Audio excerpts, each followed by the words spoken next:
What's going on, y'all? I'm KM Best, and I'm going to show you the 8 decks that I think stand a cut above the rest in the current Marvel Snap metagame. Now, this is only about a week into it, maybe less than a week, so there is still a lot to be explored in this metagame, but the first tournaments have happened. I've been playing on ladder against humans again, so I've actually been able to take these for meaningful runs on ladder, which I think is good because previously I was doing a lot of battle mode. That's not an exact one-to-one map of ladder, so actually having ladder exist is pretty good for me again, despite the issues with it. Now, let's jump into the list, because first up, we have Sandman. Now, Sandman is, the way I consider it, the cop of the format. This list here was taken from KJB, an excellent tournament player. It's a bit more reliant on Arnim Zola than you might expect. One of the key things to understanding this list is that instead of relying on Doom into Odin, Doom into Arnim Zola is actually more power overall. So that's a very important thing to note here. Another key thing about this list that I'd like to highlight is it is probably the best deck at putting more power into Ebony Maw. And finally, it is very close to invulnerable to Shang-Chi. So it doesn't get hit by Shang-Chi. It doesn't get hit by Super Skrull. It's very easy for this deck to avoid a lot of the tech cards in the metagame and to just play the game that it wants to play. The reason I consider it a bit of a format cop is because it tells every deck, you must be this tall to ride. I don't necessarily think it's the best deck in the metagame, but it is the one that influences the metagame more than any other deck, because if you do not have a coherent plan into Sandman, you are simply not a deck right now. Now, there are going to be some decks on here that do have bad matchups into Sandman. They're worth mentioning regardless, because while Sandman is the format cop, if it sees a decrease in play, it should be a much more open metagame, and then we can start making maybe some movements here. So right now, the decks that are good against Sandman are the decks that I would be playing. Those decks include Patriot. They sometimes include Galactus, depending on how you build the Galactus deck. There are decks that beat this, but it is the thing that tells you, you must be this tall to ride. You need a plan for this, or you're going to lose a bunch of games. We have the Normie Galactus list. I took this list from Boomer. Boomer is someone that I generally recommend as a player to copy in terms of figuring out the lists that he wants to play. I have my own personal take on Galactus, but for now, I think this list is a bit better positioned. The reason I say this is because we're so early in the metagame that it's better to just do the thing that you are expected to do. You want to be as consistent with Galactus as possible, because people still are not playing a ton of counterplay to it. Once they start playing that counterplay, then having the mix-ups of Nimrod might be a useful thing to include in your deck. But as is, Patriot decks have debris, but cards like Polaris are on the downswing. I think right now you can get a lot of value out of just playing a straightforward Galactus list. You don't necessarily have to. I will have a couple other builds later in the video. Now, this is just very simply a Galactus deck. I do think I want to highlight the one major flex spot for me is the Yondu. I'm not sure about the Yondu personally. I think it's reasonable as a way to make your death a little bit more playable, a way to make your null a little bit larger. I think you could replace it with any number of cards. You could play Daredevil, you could play Kang, you can do a lot of different stuff here. You can even play Iceman for mirrors. One thing that you'll notice about the first 2 lists we've shown is that there's a lot of 6-cost cards in them, and they really need to be playing specific cheap cards in order on the earlier turns, which makes them very vulnerable to Iceman. So there's going to be a lot of Iceman in future decks. Right now, though, we have this list as the generic Galactus list you can take and modify. Speaking of Iceman and everything, this is the only Thanos list I've seen actually succeed ever in the current metagame to a serious tournament degree. This is an ongoing Thanos list running Super Skrull to hit the Darkhawk decks. It is a deck that is built to be surprising. It's a deck that is built to be damaging, but I do worry about it moving forward because there are a lot more Super Skrulls running around than when this list was successful. I think it is a Thanos list you can play until you start running into 50 Super Skrulls, and then you start to really have to worry, because if they Super Skrull you in this list, you are in so much trouble. If they get a Super Skrull and you, like, played an Iron Man and have a Dino out, it is so hard to beat. I do think that if you're interested in Thanos as an archetype, Lambie Series is a great person to follow. He is a big, highly iterative person with the Thanos archetype. This is the Lockjaw Thanos deck I would play right now. I'm not positive it is the only Thanos deck I would play right now. We do have another one on the back end of this in my honorable mentions category. As far as this deck goes, if you are not running into Super Skrull, you can do a lot of damage with this deck. And if you are running into Super Skrull, well, maybe we don't want to be so reliant on these cards. Now, it does have Iceman in it. We do have some game against Thanos, or sorry, against Galactus, against Electro because of that. But if they run Super Skrull, woo, this is not a situation you want to be in. So definitely, it's a good deck, but if you start running into Super Skrull and that becomes a thing that runs throughout the entire metagame, you're not going to play this. Next up is a favorite of mine. I refer to it as the classic. This is Darkhawk Devil Dino. I love playing this deck. It is the exact kind of deck that I love to play. However, it is another deck that suffers from a potential rise in Super Skrull in Patriot. I think this deck has so much game in so many situations, right? Like, it is the kind of deck that you can customize to a metagame. The one major issue it has is all of its big threats are ongoing. So not just Super Skrull, Enchantress. These are things that can damage you. As far as the list, I almost think nothing is sacred. You can really mess around in terms of cuts and additions to this list. And I've been trying to figure out how to fit Iceman in here. I've been trying to figure out how much I actually need Mystique. I've been trying to figure out if Mystique is good without Moon Girl. There's a bunch of moving parts here. This is just my default lists. It's a safe list. If you want to have game into everything, you don't want to over-tech yourself and, like, run into Sandman when you're playing your Super Skrull deck and just, like, cry yourself to sleep, you can try something that is a fair deck that's just playing big units, putting a lot of numbers on the board, and leveraging powerful control tools. You can even try to put your own Super Skrull in here for Shang-Chi. I can't vouch for that. You can do a lot of experimenting in the shell. I think this is a list that has a ton of play to it. It's a very solid list for ladder, especially because people aren't always going to be running super optimized stuff. And what this deck does is it ruins people who are either over-teched or under-optimized. It just sets a bar that is very hard to overcome. So next up is the Monkey Hulk deck from What Am I that I released a recent video on. I think this list is a little better than people think. I know I said at the beginning, you have to have a coherent plan for Sandman, and this deck is able to play against Sandman in some ways. It's just, it runs into trouble between the 1-2 punch of Sandman and Galactus. But like against something like Patriot, especially Patriot with Super Skrull, this deck has a ton of game. And Patriot with Super Skrull is definitely a popular list that we can reasonably expect to see. Now, I think that this list, obviously it runs into the Sandman issue, but you can play around it to some degree in some games, and you don't need to play around it in every game, because the Sandman players are very confident in Electro Sandman once they see like a beast or something, once they know that you're doing this. They're very confident in snapping on that, and if you can flip that on them, you can gain a lot of cubes, even if your win rate isn't over 50%, because you know they're going to be snapping, you know they're going to be confident in these situations. It's definitely a thing that takes a lot of play skill to leverage. I'm not sure I would necessarily recommend this deck full stop. It's worth highlighting here, I think, but I think it would be a cut below several of the other decks in terms of if I had to pick a deck to play on ladder on any given day. Next up is another deck that I really like, and I'm trying to make work,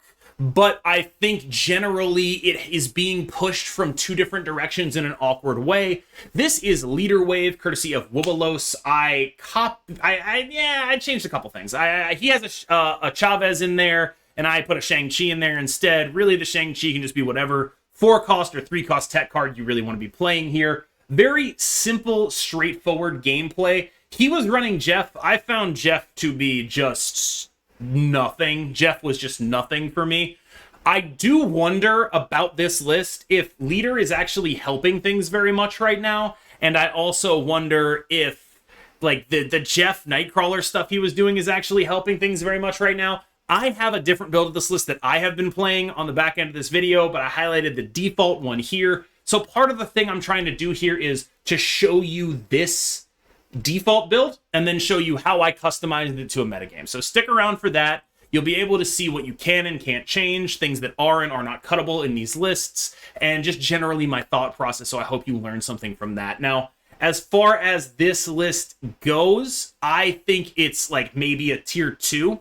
The issue it has is it wants to leverage Wave into like Doom plus She-Hulk by not playing anything else on the Wave turn. That's a big problem when your opponent is playing Sandman, because you can only play one of those cards anyway, and the Sandman deck is better built for just playing big things all day than you are. So that's definitely a tough matchup. It's also a bunch of situations where like, hey, if you didn't draw the Wave, you're kind of just losing to a lot of random stuff. You don't go tall enough some of the time to beat Devil Dinosaur. Generally, I would say this is a list that is fine, but, and this is an important takeaway, if you are playing a card game, you can do better than fine.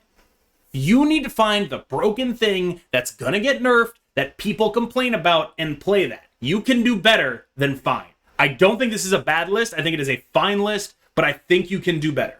Next up is my build of Patriot. Now, I believe the finals of the most recent Snap Battle Arena were a 12-card mirror where both players had this list, but with Leech instead of, or with Cosmo instead of Leech. I have opted for Leech for the ladder build because you run into so much bullshit on ladder that just makes it very difficult to actually like reliably understand Cosmo stuff. Like part of the reason I'm playing Leech is because I was running into like a bunch of Hella. Is that a reasonable thing to run into? No, but Leech hedges against whatever bullshit you're gonna run into. If I was playing a tournament, I would play Cosmo because I'd be pretty sure no one is bringing that crap. But on ladder, I prefer having the like full coverage of having the Leech option available to me. It might just be a mental thing for me, but I just like having the option. I'm not actually playing him very much, which does mean it could be Cosmo. I'm interested in whatever card does go in that slot. I've considered Polaris, I've considered Iceman, I've considered Green Goblin even. These are all things that I want to try in that Leech slot, but I just haven't gotten around to it, so this is the version of the deck that I'm actually playing, just out of respect for someone who is just playing some stuff that shows up on turn 6, right? Like a Hitmonkey Gamer, that's the Leech is good there, with no guesswork on the Cosmo, a Hella Gamer, a Sarah Gamer, things like that are what I'm hedging for. He's also tended to be useful a little bit in the Darkhawk Dino matchups, especially when they like try to save rock slides and stuff for turn 6. That's definitely like a way to use him. He's a useful option to have, in my opinion. And I think the big thing to understand about this Patriot list is it can afford to have some dead cards because of the way it fills the board up with Ultron, because of the way it fills the board up with Squirrel Girl, because of the fact that you can just put so many units on the board. It doesn't actually matter if you have like some cards that don't do anything in the game in your hand. And you can see that with the Super Skrull. You can see that with the Leech. You just kind of get the ability to have these cards as tech. Another thing this list does very well is be good against Galactus and be good against Sandman. Now, we're good against Galactus by virtue of being a deck that actually wants to play Debris. You can ruin them if they plan on Galactusing you, because Debris will fill up those lanes. And you can also, if you're playing the Cosmo, for example, you can Cosmo their Galactus. You have a ton of outs to Galactus. And in terms of Sandman, I mean, Sandman is a deck that wants to restrict you to playing one card per turn. If you play Patriot, Mystique, Blue Marvel, Ultron, you don't care. You just don't care. You are 100% fine playing one card per turn. I think this is probably my favorite ladder list right now. I think it is clearly into tier 1 at the very least.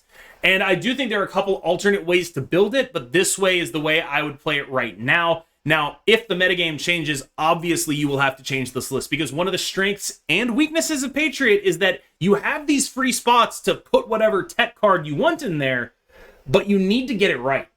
Remember, these spots used to be like Shang-Chi, right? Like, that would be incorrect now because of all the ongoing abilities that Super Skrull can make you win with, right? Like this, another thing Super Skrull does is you can sometimes, rarely, if it ever happens, copy their null with your Super Skrull. Very rare occurrence, because most of the time your job is to stop them from ever Galactusing, but it is possible and it can happen. Now, I'm not saying you should play for it, but it is an option you should be aware of, because that will work, because your Super Skrull has 2 power, their null has 0. Similarly, you should pay attention to that with Darkhawk.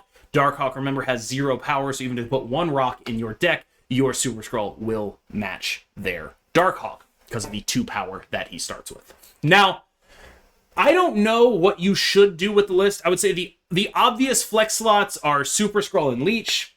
And then beyond that, Shocker and Abomination. I have opted for the Abomination here. Abomination is good in mirrors just as a big guy. Abomination is good in general just as a big guy. I know it sounds weird, but just playing, the ability to go tall is something this deck needs. And Abomination goes as tall as any card that gets buffed by Patriot. And that is pretty much the entire reason that he's here. Finally, I wanted to highlight a Sarah list. I think this list is definitely a list that gets pushed out of the metagame by Sandman and Galactus, but in the event that a preponderance of Patriot pushes Sandman and Galactus out of the metagame, we are going to have more decks like this existing. This is a straightforward, just counter Sarah list. All we're doing is countering Sarah. We're playing a Hit Monkey on the final turn, which allows us to not run Darkhawk and not be as reliant on the awkward curves. We just have good cards in this deck, cards that go heavy, and frankly, I think it's a little bit underrated right now, but remember, if you're seeing Sandman, if you're seeing Galactus, don't bother. Just don't bother. You don't beat Sandman. You don't beat Sandman, and you can barely make Galactus a game. You have a Polaris. That's what you're doing. Don't bother. You can maybe try to get him with like a Shang Enchantress, but like that, these are not games that you are reliably going to win. And you have to understand that when you queue up a deck like this. You are not reliably going to win them. Now, can you try playing things like maybe a Green Goblin, maybe a Debris of your own? You can, but you are going to be in a bit of an awkward spot in that situation. That said, you know, if the metagame opens up a little more, this is just a really good control deck. You have a lot of answers to a lot of the dumb things people are doing, and you can get a lot of mileage out of that, especially when they're backed up by like a Hitmonkey and a Mysterio going very tall on other lanes. It's a good deck. It should be paid attention to if the metagame starts cycling. Now, next up, we have 4 lists that are my alternate builds of some of the lists in here. With one exception, it's someone else's alternate build of some of the lists in here, just to show you the other ways you can build these archetypes. First up is my Wacky Lactus list.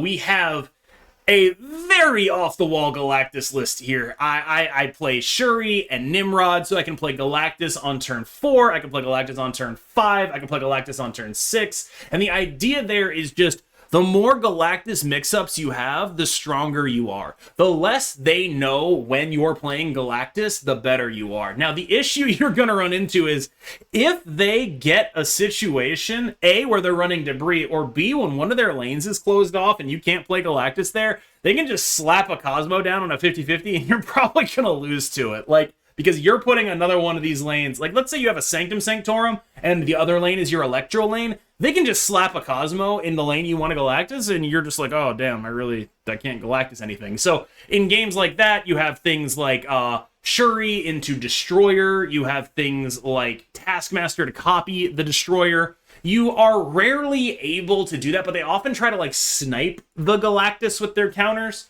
So there are ways to play around this stuff. You like turn 4 Galactus, turn 5 Shuri, turn 6 Destroyer is a thing that you can do. There's a lot of awkward things that you can try to make work in this list. It is definitely clunky, but I do like that it has these mix-ups in it, and that's why it's my preferred version of Galactus, but I don't think it's the version of Galactus I'd recommend to other people. It's just the one I like playing. Next up is my twist on Doomwave. I have built this version of Doomwave to hyper focus on attacking the hand.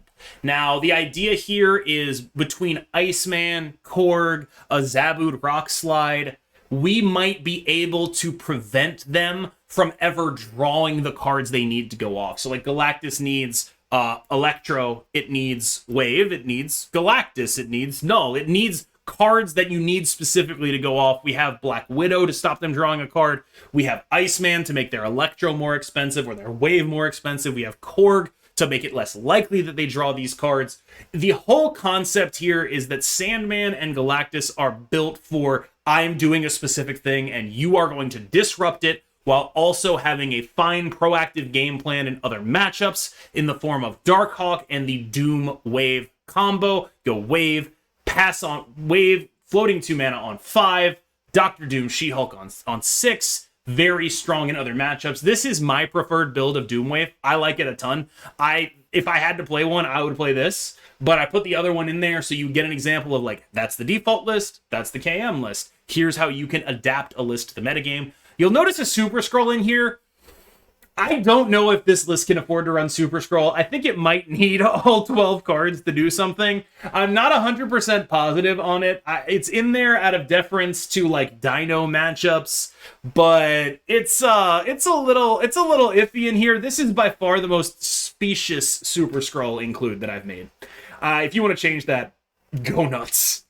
Next up, Thanos Board Attack. This is a disruptive Thanos build that is built around just putting a bunch of crap on your opponent's board. So we have that game versus Galactus. We have a Valkyrie game plan for just like snap winning a lane. We have a Spider-Man Professor X game plan for snap winning another lane. So like our ideal situation is like, we give you some crap, we Spider-Man Professor X, we win a lane with Valkyrie. That's kind of the thing that we want to do in this deck.